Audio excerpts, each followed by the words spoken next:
Alors bonjour à tous, un exercice ici sur la dérivabilité d'une fonction en un point. Soit n un entier naturel non nul. Et on considère la fonction définie sur l'intervalle moins l'infini 1 par f, la fonction c'est fn de x est égal à x puissance n, racine de 1 moins x. Il faut étudier la dérivabilité de la fonction au voisinage de 1. Alors, pour calculer la dérivabilité, on va introduire le taux d'accroissement. Alors, le taux d'accroissement, qu'est-ce que c'est que ce taux d'accroissement? C'est fn de x moins fn de 1 divisé par x moins 1. C'est le taux d'accroissement de la fonction, d'accord, en 1.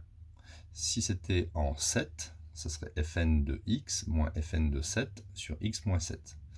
Ici, nous, on doit étudier la dérivabilité en 1. Donc ça, c'est le taux d'accroissement.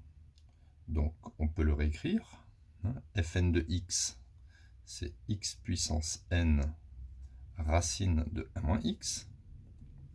Fn de 1, donc je remplace ici x par 1.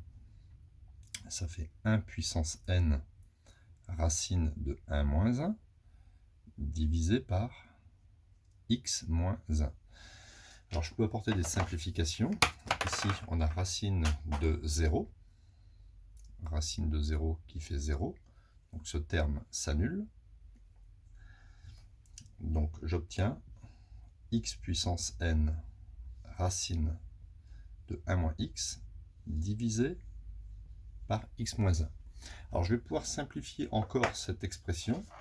Je vais ici apporter une modification. Je vais multiplier au numérateur et au dénominateur par racine de 1 moins x.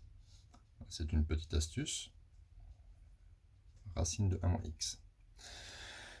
Donc, je continue le calcul. Je vais donc obtenir égal xn. Racine de 1 moins x fois racine de 1 moins x, ça va me donner précisément 1 moins x. C'est un peu comme quand vous écrivez racine de 7 fois racine de 7. Ça donne en fait directement 7. Ça fait racine de 49, ce qui donne 7.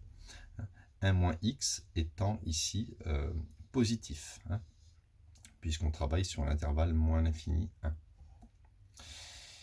Voilà, divisé par x moins 1, multiplié par racine de 1 moins x.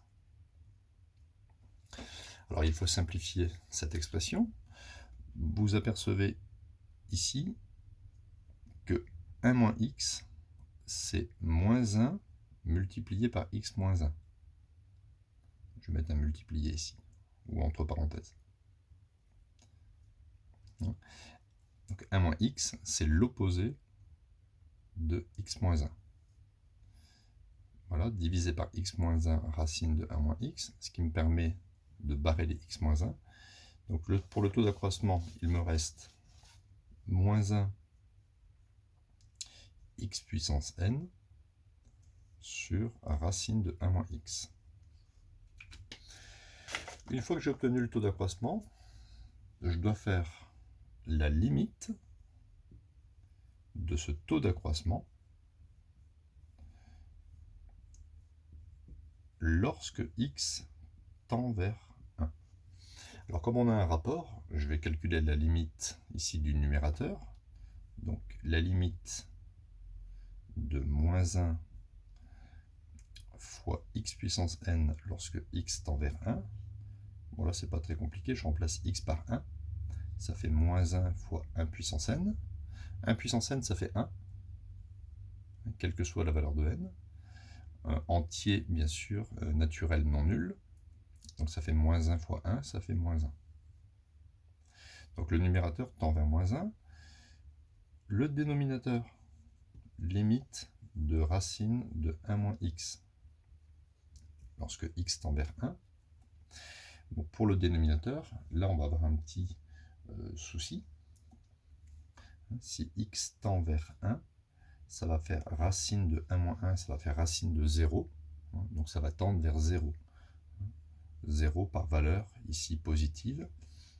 0. En fait, on va avoir du moins 1, ça c'est dans notre tête, du moins 1 divisé par quelque chose de très petit. Vous appliquez la règle des signes, un moins divisé par un plus, ça fait moins, et quand on divise par 0, on obtient l'infini. Donc la limite du taux d'accroissement est égale à moins l'infini par quotient. Par quotient, pourquoi? Parce que vous avez calculé la limite du numérateur, puis on a fait un quotient avec la limite du dénominateur.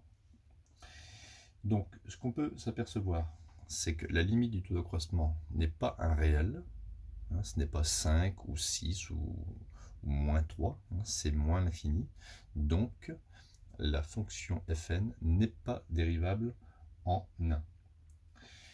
Et graphiquement, ce qui se passe, c'est qu'on va avoir une tangente ici, au voisinage de 1, on aura une tangente verticale à la courbe. Tangente verticale signifie là, la fonction n'est pas dérivable en